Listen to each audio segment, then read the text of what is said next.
La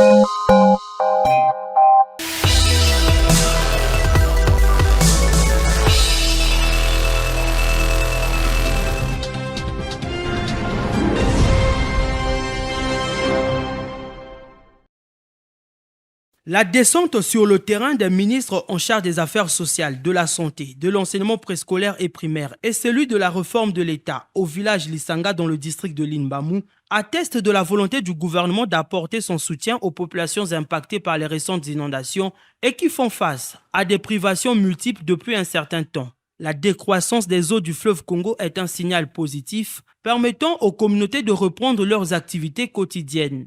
En présence des représentants des agences du système des Nations Unies, le gouvernement a déployé une action humanitaire complète en mettant à leur disposition une panoplie de ressources comprenant non seulement une quantité abondante de denrées alimentaires, mais aussi tout le matériel nécessaire pour reconstruire les communautés touchées. Pour la ministre Marie-Cécile Mboukou-Kimbata, cette remise de dons variés marque le début d'un parcours plus vaste. La phase suivante va être consacrée à la préparation d'une nouvelle intervention de relèvement dont la mise en œuvre nécessitera un peu plus de temps ainsi que de ressources financières et logistiques bien plus importantes. Cette phase de relèvement bénéficie aujourd'hui de l'attention toute particulière de la Banque mondiale et du PNUD, institutions avec lesquelles le gouvernement de la République est en discussion pour convenir d'un plan de relèvement post-inondation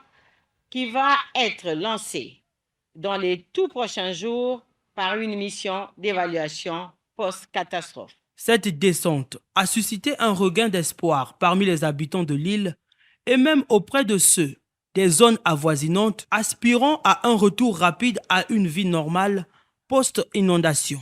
Aujourd'hui, nous sommes dans la joie parce que le gouvernement a pensé à nous. Nous avons des matelas, nous avons de l'huile et puis des kits scolaires. C'est vraiment un retour à la vie parce que la population s'est réjouie de ce que nous avons reçu aujourd'hui. On a pensé presque à toutes choses, hein. La santé, la nourriture, il faut le dire, tous les objets qu'on a donnés, vraiment, c'est important pour nous. Peu avant l'île Mbamou, le gouvernement a initié une action similaire en faveur des populations de Talangaï et Madibou à Brazzaville, ainsi que de la Léfini dans le département du Pôle. Tous les 9 départements touchés par les inondations bénéficieront de cette intervention.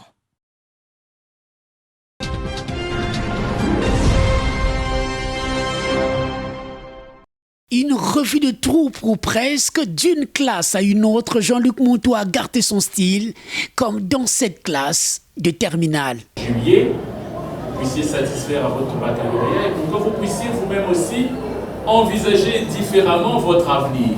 Ou encore avec ses enseignants de l'école primaire Antonio Agostino Neto. Au fond, le ministre en charge de l'enseignement général a voulu s'assurer du déroulement des cours. Il s'est aussi rendu à la DSIC, la direction des systèmes d'information et de communication. Le service est devenu le fer de lance des inscriptions aux examens d'État. Et pour cette année, son directeur évalue les opérations.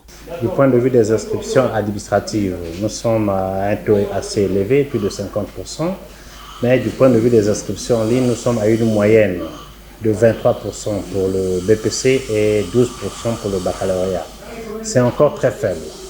Nous profitons donc de cette occasion pour interpeller les chefs d'établissement tant publics que privés de tout faire pour inscrire les candidats en ligne et ils devaient mettre plus d'accent sur les inscriptions en ligne. Et tant qu'une personne n'a pas finalisé avec les inscriptions en ligne, il devrait d'abord bloquer les inscriptions administratives. Jean-Luc Montou a apprécié les travaux des bureaux de la direction, de l'agrément, mais aussi la production des bulletins du certificat d'études primaires élémentaires de 2023 par l'INRAP.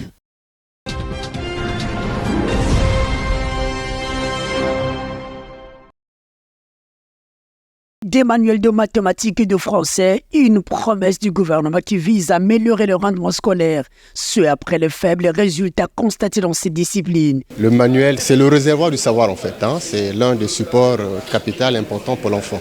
Donc recevoir des manuels, ça ne peut qu'être une joie pour nous. Nous allons le gérer de telle sorte que à chaque fois qu'il y a séance de lecture par exemple, la classe intéressée vient se servir.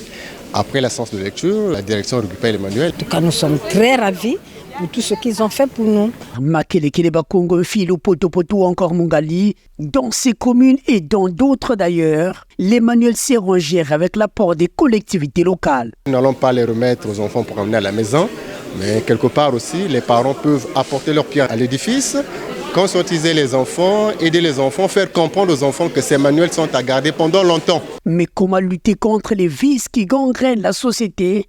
Le directeur général de l'INRAP a trouvé sa recette. Nous avons un cachet de l'INRAP. Chaque école a aussi son cachet. Donc les livres seront cachetés, à la fois le cachet de l'école, le cachet de l'INRAP. Donc on pourra bien identifier l'origine, cas où il y aurait vol ou disparition. Auguste Nombo mise sur les chefs d'établissement scolaire pour une gestion durable des 216 118 manuels destinés au département de Brazzaville.